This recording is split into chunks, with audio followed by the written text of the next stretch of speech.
Nesse vídeo, vou fazer uma reação para substituir uma dupla ligação por dois grupos de hidroxilas. A molécula que vou sintetizar é o ácido 9,10 hidroxioctadecanoico, que chamarei por ácido hidroxiesteárico, que é o precursor fundamental para a síntese do polímero, definido na primeira live de criação da molécula com os inscritos. Normalmente, esse ácido graxo hidroxilado é pouco utilizado pela indústria, e suas aplicações, até onde encontrei, estão mais restritas à pesquisa. Imagino que ela poderia ter uma aplicação semelhante ao álcool estearílico, como agente emulsificante, dadas suas características. O ácido hidroxiesteárico normalmente é obtido pela oxidação do ácido oleico, o principal ácido graxo presente no azeite de oliva. Para realizar a síntese por meio da oxidação do ácido oleico, eu vou ter que preparar um reagente oxidante, que no caso em questão vai ser o ácido peracético. Aqui no canal eu tenho um vídeo que mostra um possível processo de produção desse ácido. Porém, como envolve a reação com anidrido acético, que é um reagente de maior dificuldade de obtenção, e como naquele caso o objetivo era obter um reagente com baixo teor de água, necessário para as reações de epoxidação, eu resolvi sintetizar o ácido peracético de forma mais simples, que é pela reação direta entre o peróxido de hidrogênio e o ácido acético. Desse modo, em uma Erlenmeyer de 1 litro, adicionei cerca de 430 ml de ácido acético glacial. Liguei a agitação e adicionei 300 ml de peróxido de hidrogênio a 35%. Para catalisar a reação de formação do ácido peracético, adicionei mais 5 ml de ácido sulfúrico concentrado. Tampei a boca do Erlenmeyer com a rolha de borracha e isolei o recipiente com papel alumínio para proteger o ácido peracético da luz e evitar sua decomposição. A mistura deve permanecer em agitação por cerca de 30 horas. A ideia aqui é obter uma solução contendo cerca de 15% de ácido peracético. Infelizmente, não é possível calcular a proporção de reagente por meio de uma estequiometria básica. Essa reação é equilíbrio químico e possui uma cinética bastante interessante. Por isso, vou deixar um vídeo extra na sequência explicando como se deu o processo para calcular a proporção de tais reagentes, de modo a otimizar a concentração final. Embora essa mistura seja super simples de ser feita, vocês verão um pouco da complexidade envolvida para se calcular algumas proporções de reagentes, para que a metodologia possa sair de forma adequada. Depois de 30 horas de reação, removi o papel alumínio do Erlenmeyer e posicionei-o em um recipiente de plástico e preparei um banho de gelo. Deixei a solução agitando por cerca de 1 hora. Com a solução agora já resfriada, removi a rolha de borracha e cobri a boca do Erlenmeyer com filme plástico para minimizar a exposição a vapores do ácido peracético, que nesse nível de concentração pode ser bastante irritante e perigoso. Fiz um pequeno furo no filme plástico e posicionei um funil de separação de 500 ml contendo cerca de 250 ml de ácido oleico. Abri a válvula do funil e ajustei o fluxo para que o ácido oleico fosse gotejado lentamente na solução de ácido peracético. Com o passar do tempo, é possível observar a formação do nosso produto que precipita da solução. Existem algumas reações que estão acontecendo simultaneamente e cada uma delas é favorecida por determinadas condições. A primeira reação que podemos citar é a epoxidação do ácido oleico, de modo que a dupla ligação dá lugar a um éter cíclico.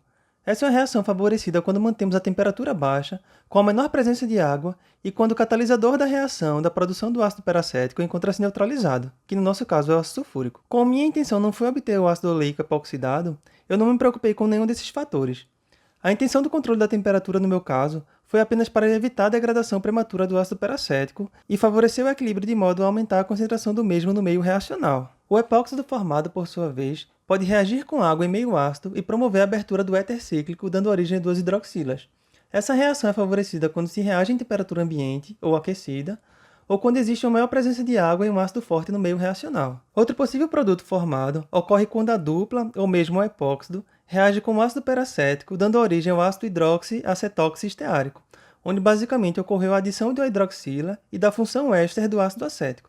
Esse produto é favorecido quando existe uma elevada concentração de ácido acético no meio reacional, a presença de ácido forte e uma temperatura ambiente ou aquecida, e um longo tempo de reação, que é meio o nosso caso. Porém, esses produtos eles podem ser convertidos no ácido hidroxiesteárico, como veremos mais adiante. O ácido peracético tende a promover tais tipos de oxidação. Caso outro agente oxidante fosse utilizado, como por exemplo permanganato de potássio ou mesmo ácido nítrico, a clivagem da dupla ligação poderia ser completa, podendo formar o nonaldeído, ou ácido nonanoico, ou ácido azaleico, ou ácido 9-oxanoico. Enfim, voltando para a reação, depois da adição completa do ácido oleico, é notória a presença do precipitado. Removi o funil de separação, retirei o Erlenmeyer do banho resfriado e deixei a mistura agitando na chapa em temperatura ambiente por cerca de 24 horas, para garantir a completa reação. Após esse tempo, removi o Erlenmeyer da agitação e o próximo passo é diluir toda essa mistura em aproximadamente 6,5 litros de água, para facilitar a precipitação do produto e diluir o excesso de ácido presente. Depois de lavar o Erlenmeyer com alguns mililitros de água e transferir para o balde, a mistura é agitada com bastão de vidro para lavar bem o precipitado. Uma possibilidade para coletar o material pode ser realizada com o auxílio de uma peneira de aço, onde coleta o precipitado sobrenadante e já realiza uma filtração a vácuo para remover o excesso de água. Outra forma mais simples e que pode melhorar o rendimento é realizar uma filtração com tecido.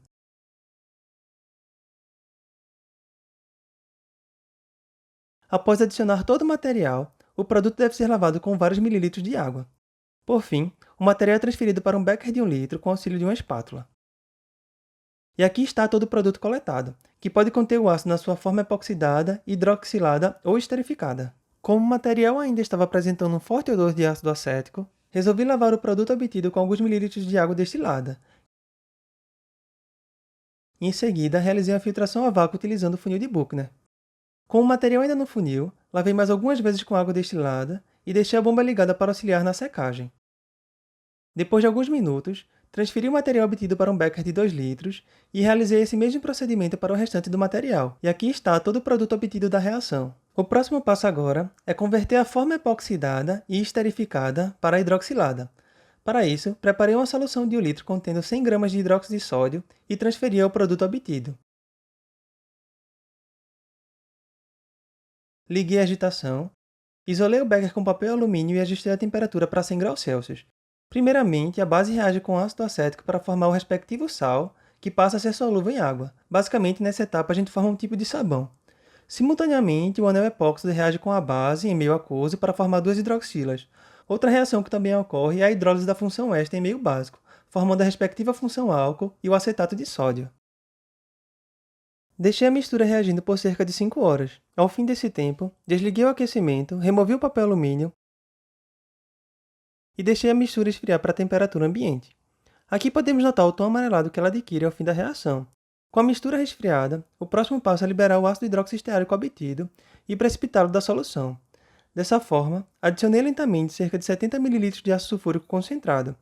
À medida que o ácido vai sendo adicionado, ele reage com o hidroxistearato de sódio para formar o sulfato de sódio e o ácido hidroxisteárico. Ao fim da adição, agitei bem o material com bastão de vidro e deixei a mistura em repouso para que o produto pudesse se solidificar completamente.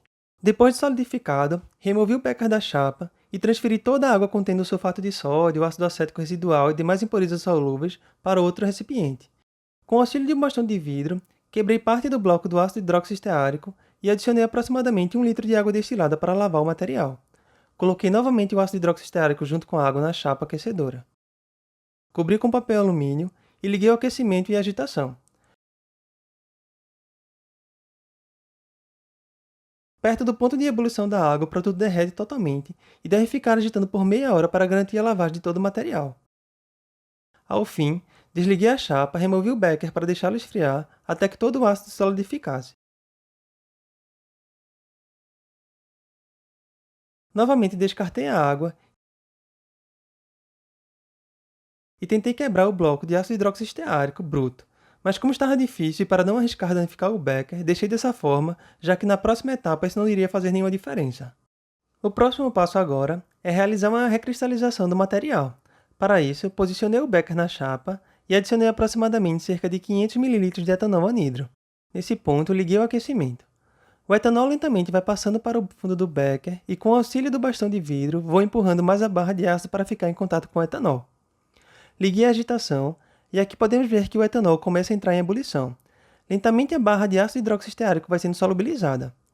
Com a solubilização completa, notei que a mistura estava turva, indicando a presença de uma possível suspensão de matéria sólida. Desse modo, resolvi realizar uma filtração simples a quente. À medida que a mistura vai sendo filtrada, notamos que ela adquire um aspecto bem mais transparente. Ao fim da filtração, resolvi adicionar cerca de 100 ml de água destilada para diminuir a solubilidade do nosso produto no meio. Removi o becker da chapa, cobri com filme plástico, fiz um pequeno furo para aliviar a pressão e deixei o becker esfriar por 12 horas. No dia seguinte, removi o filme plástico e podemos ver todo o material que precipitou da solução. Com um bastão de vidro, agitei bem um precipitado e realizei uma filtração a vácuo. Deixei a bomba ligada para secar ao máximo o produto e, por fim, transferi o material para um becker de 1 litro. Repeti o mesmo procedimento para o restante do material e esse é o produto obtido no fim da primeira recristalização. Com esse material, realizei uma segunda recristalização e usei cerca de 300 ml de etanol anidro. Uma vez solubilizado, fui adicionando pequenas porções de água destilada quente até que ocorresse a precipitação do ácido. Nesse ponto, adicionei mais uma quantidade de etanol quente suficiente apenas para solubilizar novamente o produto, indicando que a mistura estava próxima ao seu ponto de saturação. Desliguei a agitação e coloquei a mistura em repouso e novamente cobri com filme plástico, como no procedimento anterior. No dia seguinte, o material havia precipitado. Removi o filme plástico e agitei com bastão de vidro, quebrando alguns blocos de ácido hidroxisteárico. Novamente realizei uma filtração a vácuo. Deixei a bomba ligada por vários minutos para secar ao máximo o produto e, por fim, transferi todo o ácido obtido para um cristalizador.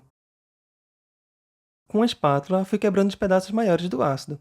Para secar o material, coloquei o produto obtido na estufa e ajustei a temperatura para cerca de 60 graus Celsius. E esse é o material obtido depois da secagem completa. Um pó de cor branca, com um aspecto muito semelhante ao de parafina, como se alguém tivesse pego uma vela e triturado. O odor lembra bastante o giz de cera. Ao total, obtive cerca de 105 gramas do ácido hidroxisteárico, o que dá um rendimento de aproximadamente 41% em relação à massa do ácido oleico utilizada. Para fazer uma caracterização de maneira preliminar, resolvi medir o ponto de fusão desse material. Para isso, inseri o ácido hidroxisteárico nesse pequeno tubo capilar e coloquei-o no medidor de ponto de fusão a seco. Lentamente o equipamento vai aquecendo, e quando a temperatura chegou em 90 graus Celsius, o material começou a derreter e finalizou em 92 graus Celsius. O ponto de fusão que encontramos na literatura para essa substância varia entre 90 e 95 graus Celsius, indicando que de fato obtive o produto desejado. Porém, as coisas não foram tão simples assim. Essa propriedade para o ácido hidroxisteárico vai depender de inúmeros fatores e foi bem difícil encontrar materiais a esse respeito. O que estou passando para vocês nesse vídeo foi a versão final de inúmeras tentativas. Das primeiras vezes, o ponto de fusão ficou abaixo dos 70 graus Celsius, indicando que algo estava definitivamente errado. Outras vezes, obtive um produto com ponto de fusão em aproximadamente 132 graus Celsius, o que me deixou bastante confuso. Pesquisando sobre o tema, encontrei um trabalho de doutorado de 1954, em que o autor investiga justamente essa temática. Imagino que a sensação deles deve ter sido bem parecida com a minha, de encontrar inconsistências mesmo que realizando procedimentos bem semelhantes. Por sorte, alguém já respondeu essa dúvida há mais de 67 anos atrás, e hoje eu pude encontrar essa informação. Mas basicamente, dependendo de certas condições experimentais, é possível obter as configurações cis e trans da molécula em questão, ou mesmo a mistura dos dois que irá interferir na determinação do ponto de fusão. A configuração cis tem um ponto de fusão de 132 graus, e a configuração trans, que foi a que obtive, tem um ponto de fusão de aproximadamente 95 graus Celsius. Existem explicações bem interessantes das diferentes condições que justificam a obtenção de uma forma ou da outra, e para quem se interessar, vou deixar o link do artigo na descrição. Dessa forma, resolvi realizar uma titulação do material obtido para ver se encontraria uma massa molar próxima da molécula desejada. Para isso, separei 4 alíquotas do ácido hidroxisteárico, e depois de adicionar um pouco de água e algumas gotas de uma solução de fenolftaleína, comecei a titular com a solução padrão de hidróxido de sódio a 0,1 molar.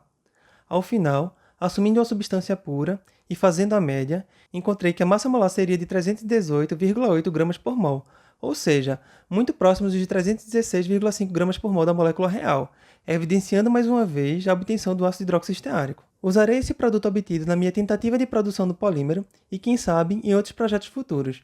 De toda forma, agradeço a todos que chegaram até aqui, e se vocês quiserem apoiar financeiramente o canal, vocês podem fazer doações em qualquer valor para a minha chave Pix, que é cienciachave@gmail.com. Toda contribuição é muito bem-vinda e será usada para dar continuidade aos vídeos do canal. Mais uma vez, muito obrigado e até o próximo vídeo.